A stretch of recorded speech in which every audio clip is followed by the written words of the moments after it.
Good morning and welcome to this week's Tech Takeaway with myself, Wayne Miller of Gardner Systems, Paul Stringfellow and Jason Fitzgerald. Hello.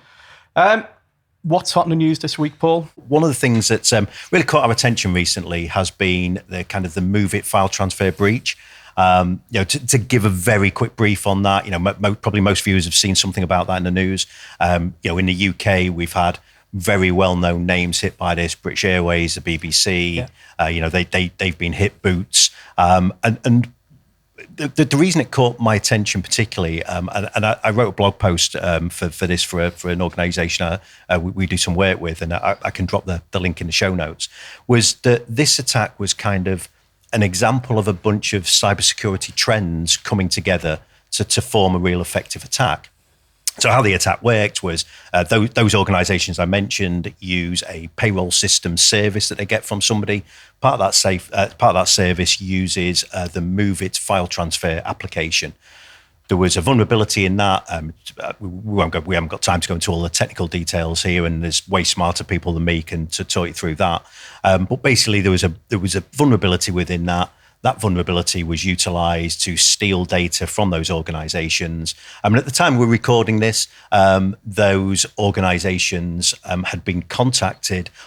Actually, the organisation behind it is a Russian cyber attack group known as Klop, nothing to do with Jürgen.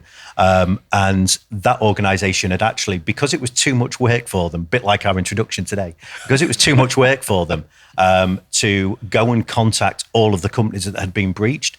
Basically, they posted a message that says, if you've been breached, get in contact and we'll tell you what we're going to do next. Which is actually probably start of a new trend where cybersecurity attackers now just too lazy to contact people and just say, you let us know and we'll tell you what's happening next. But so it's been a really interesting attack. Jace, you got any kind of thoughts as well? I know you've done a bit of discovery work on this as well. Yeah, I've been following it closely because it's, the exploit itself was a 0-day exploit, so never seen before. And it's actively being targeted. You mentioned some of the big companies there. But what I've found quite interesting is kind of the way that this has developed over time. There was relatively little known kind of day one because it's a 0-day attack. It's never been seen before, and so it takes a lot of time to build up an understanding as to what's actually happening with this. And some of the communications that are kind of been coming out has been quite interesting. So we've seen that MOVEit have released some updates on this to say that if you're using the application, you should disable HTTP traffic inbound into your servers. But other protocols like SCP and FTP aren't affected by it, which kind of suggests an issue with the web server front end on it. And what it looks like is that it's been exploited in such a way that then data's being able to be exfiltrated from Azure Cloud, for example, but essentially from supposedly kind of secure systems. But it looks as though this 0 days kind of been probably developed as early as 2021 and has been kind of proved over the past 2 years. And there's indicators of compromise which people have found within their estate, I saw some dates, April 2020. So obviously there's been a bit of a validation. Does the 0-day work? Can we use it? But the attackers have been quite smart with this. And we've spoke on a previous episode around how cyber criminals are professionals. They are really good at what they do. And where they've developed a 0-day, because 0 days are quite expensive to develop and prove, they want to get the maximum revenue from doing that. So actually what they've done is they've kind of prodded and proved, okay, at scale, using automation tools, can we go and exfiltrate data from these organizations? And they've proved it before they've done anything. And then they've timed it perfectly. So the attack started, we saw it over a US Memorial holiday, so weekend. People are finishing early, it gives them the most amount of time in the system to be able to, to do what they need to do. And that's just another example as to how structured this attack is. So what we've seen is obviously exfiltration going on, and the gang behind it, Klopp, have been quite public in saying we're now going to start to extort the companies that, they're not doing it behind the scenes. They're saying we've got your data and we're going to start extorting you unless you come to the table and start to negotiate with us. And they're quite public with it. But one of the things that myself and Paul were talking just prior to recording this was around security researchers. What we often see with 0 days is that because they carry a value to them, because they've been developed by a gang, and they want to get the most revenue out of that 0 day, security researchers will then work out afterwards, how has that been done? And then make that public. So we always see this kind of wave afterwards of... What, so people can go and repeat? Yeah, okay. Exactly. And it's online. It's a proof of concept, but it's documented, and anyone can go and look up that proof of concept. How might I go about doing that exploit? And the problem that we get with that is then where you've got the 0 day and where it starts, it balloons massively because everyone can suddenly go after that. The floodgates are open to it. So what the threat looks like today will change tomorrow, and it'll be different next week, and it'll be different next month. I think what's scary for me, BBC, BA, they will have had sophisticated cyber resilience in place, and that's missed it. For whatever reason, what can we learn from any indications that would have happened, that would have indicated something's happened? Is that what a 0 day is, full stop? So I think there's a couple of things, because for you, as we talk about this on the show, you as a business owner, there's probably a couple of areas that maybe you want to be asking. So that absolutely is one of them. What can we be doing that helps us to address this problem? Maybe the other thing is, what are the things that we should be looking out for? So we said in the introduction about this that it used a number of trends, and Jason's kind of talked technically around what some of those trends are. But the kind of the three key things that struck me. One was this idea of reconnaissance. So as Jason said, you've had the group behind this attack have had kind of things in place inside of some of the organizations they've targeted for months and months and months and months, just doing reconnaissance, looking at, if we did, as Jason said, if we did this attack, would this attack pay off? So, so that's thing number one. So that's kind of trend number one, the idea of patience, playing the long game. Cyber criminals are not coming up with these things, today and hitting them tomorrow. As Jason said, lots and lots of preparation around this idea of actually indicators of compromise or indicators of attack. Yeah. That's what kind of threat intelligence services, that's what security vendors are doing all of the time, because there's always signs of an attack like this happening. So you've kind of got that at one end. You've got another end that we talk a lot about ransomware, and people's view of ransomware is they encrypt all of my data so they can't get it. In none of these cases as yet, when we're recording this episode, have they gone out and encrypted the data. But what they have done is kind of, you may have heard this phrase of kind of double jeopardy or triple jeopardy attacks. So a double jeopardy ransomware attack has been, we encrypt all your data and we steal it. And so when we've done that, even when we decrypt it, we've still got it. Well, in this case, they haven't bothered. Again, bit like with the introduction, far too lazy to do our own. We've got you to do it.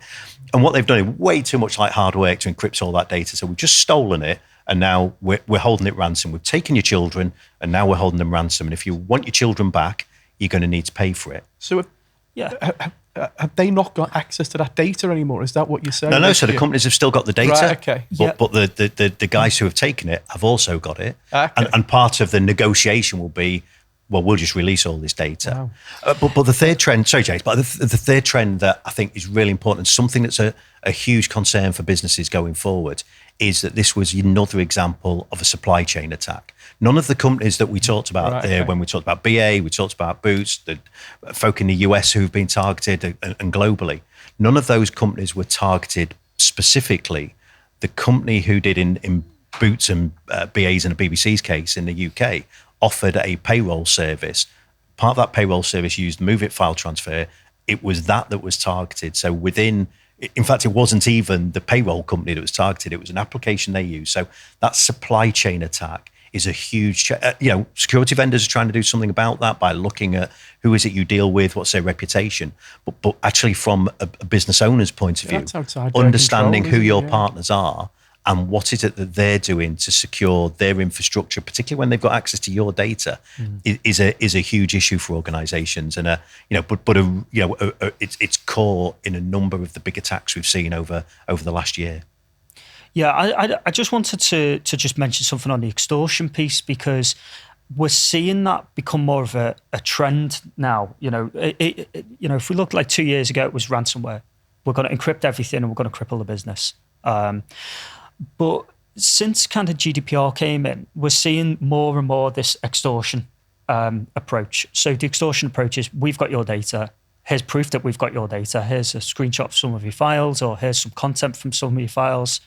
We're sharing this with you so that you can negotiate a price with us to, settle this kind of thing.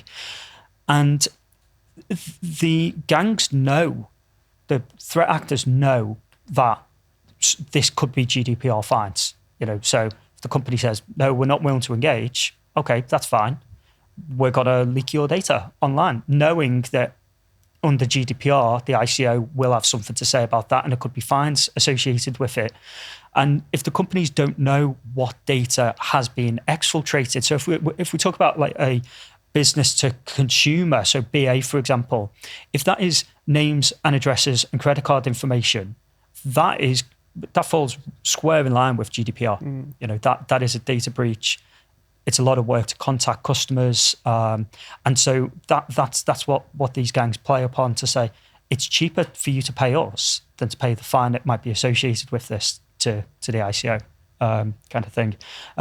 So you mentioned about the kind of indicators of compromise, and this is always quite difficult with 0 days, because security vendors haven't seen any indicators, or they can't recognize the indicator until something happens with it. Right, okay.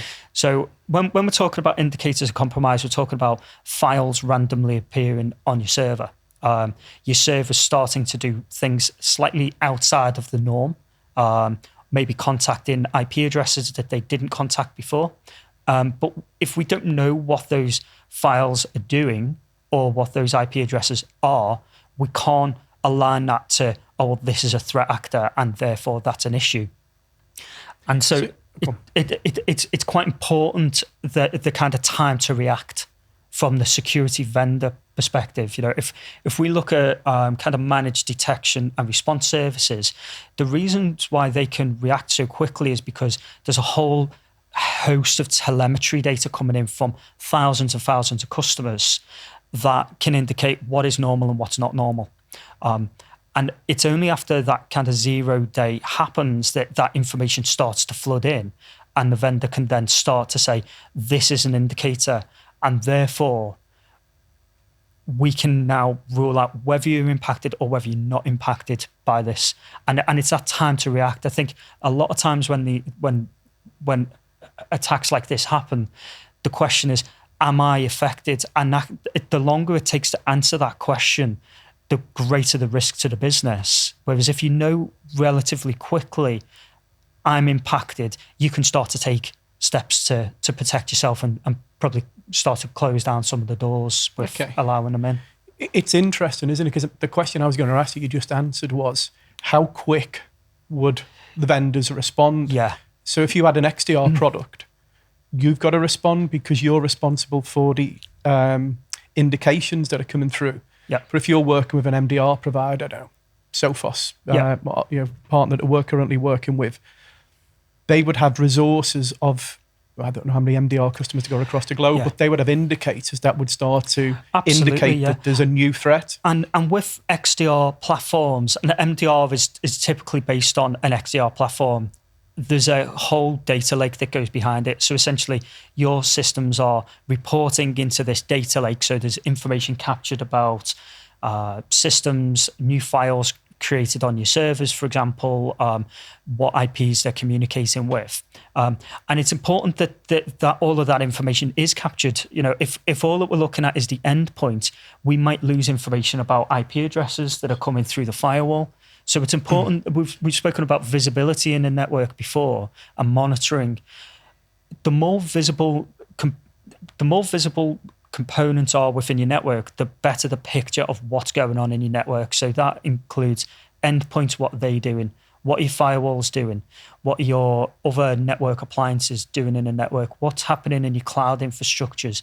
If all of that comes into the data lake, then you've got more of a chance of being able to rule yourself in or out of an attack like this. Because even retrospectively looking back, most attacks, there is an indicator of some sort before it happens. 90% of attacks, there is some kind of indicator beforehand. It's just we may not know that that's an indicator at the time that it's logged. But if that information is going into a data lake, you can retrospectively go back and say, when did that indicator appear? Oh, it was 30 days ago. Okay, well, we probably breached 30 days ago. Whereas if we're not reporting that in, we're only dealing with real-time information. So you can't go back and say, at what point were we breached? So maybe just, I'm aware we're running kind of a little long with our normal episodes here, but so maybe just to kind of wrap this up, you asked before about, again, as a business owner, what are the things that I could be doing to try and protect myself from this kind of thing? So I suppose if we're going to do a couple of tech takeaways, it does what it says on the tin, this show. But if we're going to do a couple of tech takeaways with this, I think one of the things that, if we think about those trends that we talked about before, and some of the things actually that Jason's just talked about, if we look at that, so it's the importance of whatever approach you're taking to IT and business security.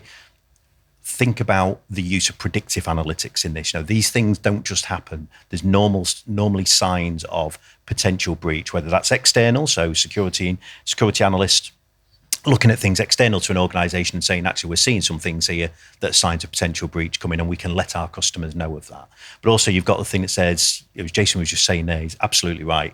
What's normal on our network? When we see things that aren't normal, how do we go about doing that? So that's thing number one that you could look at.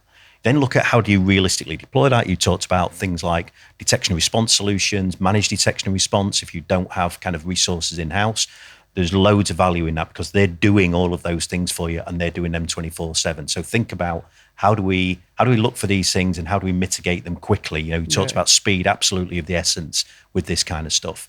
And then think about a couple of those other trends. Data has been extorted, so look out for, is data leaving our organization in ways it shouldn't? But also that key thing about supply chain. So start to think as an organization, who do I deal with? Who do I partner with? Particularly who has access to my data? And how do I go about ensuring that they're doing the jobs that they need to do? We've done a show on Cyber Essentials previously where we talked about your customers will ask you to have Cyber Essentials even if you don't think you need to, because at least it's a sign that you are taking security seriously to some extent. So think about that in your interactions with your partners. So I think if you could do those three things, it at least starts to prepare you. There's no big red button that just fixes all this problem for you. This is constantly evolving, constantly, cyber criminals are innovative as security professionals at trying to stop this. It's that cat and mouse game. So, but at least be aware of where the trends are, where potential threat might lie, and then look at how do we start to mitigate that. They'd be the kind of things I'd want somebody to take away from this. No, that's brilliant. Thank you. Thanks, Jason. Thanks, Paul. And thank you for joining us for our weekly tech takeaway. You can find us in all good podcasts on our website, gardnersystems.co.uk. Until next week.